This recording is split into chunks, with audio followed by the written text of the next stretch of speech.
السلام علیکم ورحمۃ اللہ وبرکاتہ۔ دارالعلوم دیوبند کی جانب سے موجودہ حالات میں دو ضروری گزارشات۔ نمبر 1، شب برات سے متعلق۔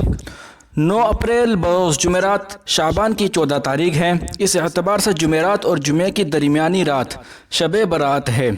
اس رات میں ذکر و عبادت، دعا و استغفار کی کثرت اور اس کے بعد والے دن روزہ رکھنے کی فضیلت احادیث سے ثابت ہے، لیکن کوئی عمل اجتماعی شکل میں کرنے کا کوئی ثبوت نہیں ہے۔ اس رات میں قبرستان جانے کی ترغیب بھی نہیں دی گئی ہے۔ صرف ایک بار تنہا قبرستان جانا رسول اللہ صلی اللہ علیہ وسلم سے ثابت ہے۔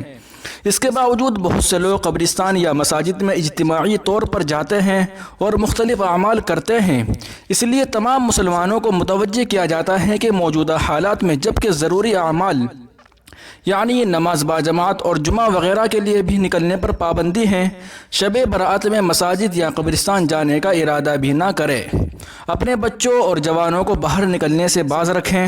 چراغاں یا پٹاخہ بازی جیسی رسوم اور گناہوں سے مکمل پرہیز کریں اور حسب توفیق رات میں نوافل اور دعا و استغفار کا اہتمام حسب معمول گھروں میں رہ کر کریں اور 15 شعبان بروز جمعہ بشرط ہمت روزہ رکھیں، وہ مستحب ہیں۔ اس کے علاوہ ہر قسم کے اجتماعی یا خود ساختہ غیر ثابت اعمال سے مکمل پرہیز کریں۔ دوسری ہدایات لاک ڈاؤن کی پابندیوں سے متعلق ہیں۔ کرونا وائرس کے خدشے کے تحت دنیا کے اکثر ملکوں کی طرح ہمارے ملک میں بھی لاک ڈاؤن نافذ ہے، جس کے 14 دن گزر چکے ہیں، لیکن ابھی تک بعض لوگوں کے بارے میں یہ شکایت سننے میں آتی ہے کہ وہ بسا اوقات اس پابندی کی خلاف ورزی کرتے ہیں۔ شاید ایسے لوگ ان پابندیوں کو صرف حکومت کی انتظامی پالیسی کے طور پر دیکھتے ہیں۔ اس لیے تمام مسلمانوں سے گزارش ہے کہ اس سلسلے میں 2 باتیں ملحوظ رکھیں۔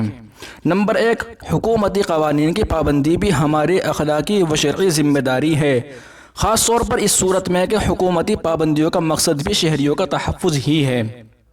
نمبر 2، وبائی بیماریوں کے متعلق شریعت کی ہدایات بھی یہی ہے کہ جہاں وبا ہو وہاں لوگ باہر نہ جائیں اور باہر کے لوگ وہاں نہ جائیں۔ اس کے متعلق احادیث نبویہ اور حضرت عمر فاروق رضی اللہ تعالی عنہ اور دیگر بہت سے صحابہ کرام رضی اللہ تعالی عنہم اجمعین کے طرز عمل سے یہی رہنمائی ملتی ہے۔ اس لیے موجودہ حالات میں احتیاطی تدابیر اختیار کرنا اور گھروں تک محدود رہنا شرعی اور قانونی دونوں اعتبار سے ضروری ہے، لہٰذا تمام مسلمان ان پابندیوں کی خلاف ورزی سے بچیں اور حفاظت و علاج وغیرہ سے بھی غفلت نہ برتیں۔ یہ تدابیر اختیار کرنا بھی شریعت کے حکم کی تعمیل ہے، اور یہ ہمارے اس ایمانی عقیدے کے منافی بھی نہیں ہے کہ جو ہوتا ہے صرف اللہ کے حکم سے ہوتا ہے۔ ہمیں یہ عقیدہ بھی شریعت نے دیا ہے اور تدبیریں اختیار کرنے کا بھی شریعت ہی سے ملا ہے۔ اسی کے ساتھ کثرت سے استغفار، درود شریف اور آیت کریمہ پڑھنے کا اہتمام کریں اور اللہ تعالیٰ سے اپنے لیے اور پورے عالم کے لیے عافیت کی دعا مانگتے رہیں۔ اللہ رب العزت ہم سب سے راضی ہو جائے اور سب پر رحمت نازل فرمائے، آمین والسلام۔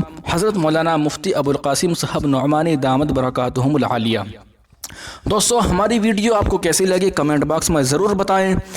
چینل کو سبسکرائب ضرور کریں، بیل آئیکن پر کلک کرنا نہ بھولیں تاکہ نئی ویڈیو کی نوٹیفیکیشن آپ تک ضرور پہنچے۔ شکریہ، جزاک اللہ۔